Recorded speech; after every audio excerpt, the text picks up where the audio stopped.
Soil degradation and nutrient depletion are often caused by agricultural activities, runoff, deforestation, and urbanization. Land-based food production and crop farming is seeing a large decrease as a result of soil degradation. This is especially prevalent in developing countries. Soil quality is directly related to the nutrients that are available in the soil. Overuse of soil and human-caused changes to the land deplete the soil of necessary nutrients for crop growth, such as nitrogen, phosphorus, and potassium. Chemical fertilizers are synthetically created to increase crop yields and are commonly used to replace the loss of nutrients in depleted and overused soils. Frequent use of chemical fertilizers can have adverse effects for the soil and the surrounding land.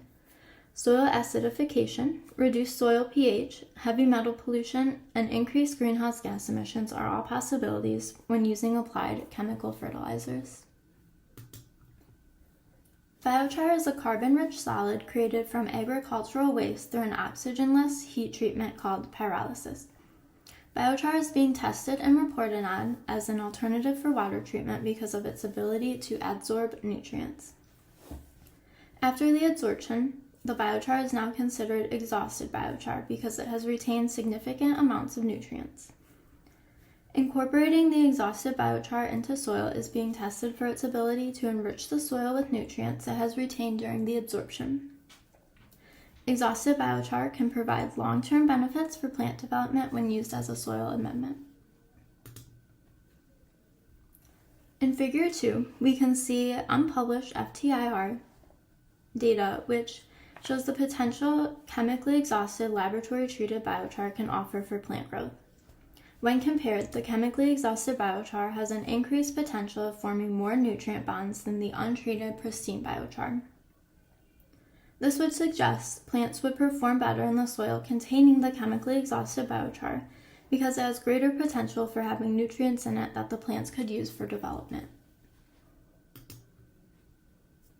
The thought behind this research is that biochar that has been previously used for water treatment can be repurposed as a soil amendment because of the nutrients it has retained. These nutrients may be important in improving soil quality, plant growth, and viability.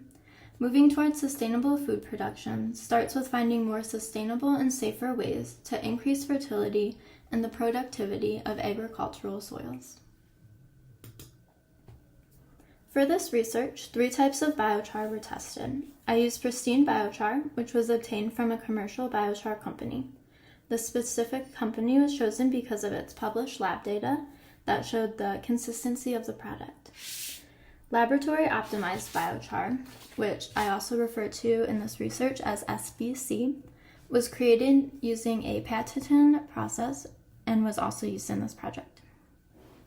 The final type of char that was tested is a chemically exhausted biochar, which was created using a 0.02 gram per liter nitrate solution.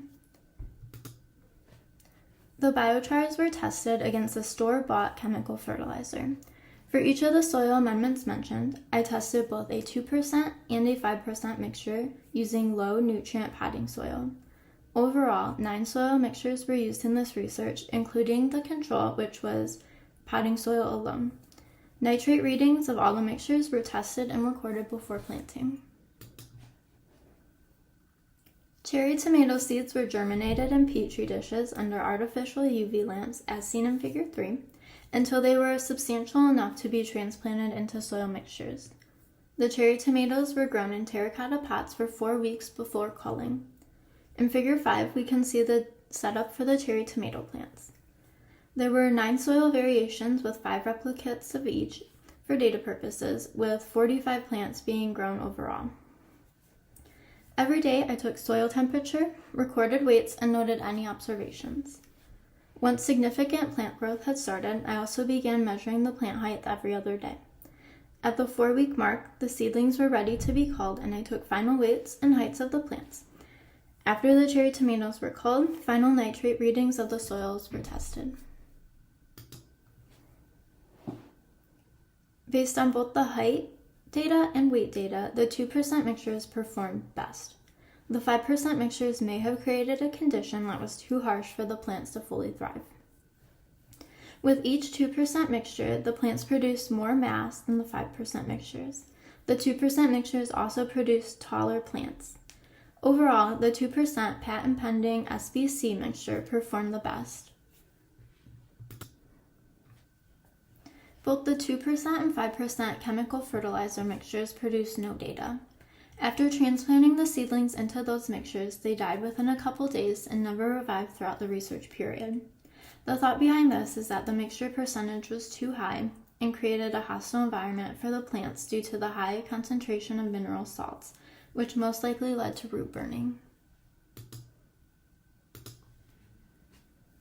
In all biochar mixtures, the nitrates in the soil had increased by the end of the 4 weeks. The structure of biochar is complex and has greater surface area, which allows more opportunity for microbial and bacterial interaction. These interactions create nitrogen fixation, so the more opportunity for interactions will also increase nitrogen levels in the soil, as it did here. These method and results provide a foundation for future experiments exploring the use of water treatment chemically exhausted biochar as a soil amendment. It also shows the potential for creating a sustainable closed-loop system. As shown in Figure 11 here, the agricultural wastes are used for the creation of biochar. This biochar is then used as a treatment for water, which can then be repurposed as a soil amendment, as seen in this research here, to create crop growth and start the cycle over. The positive results from this research supports the evidence that chemically exhausted biochar can increase plant growth through its nutrient supply and shows the potential of it being a safer and greener method of fertilization than chemical fertilizers. Thank you for listening today.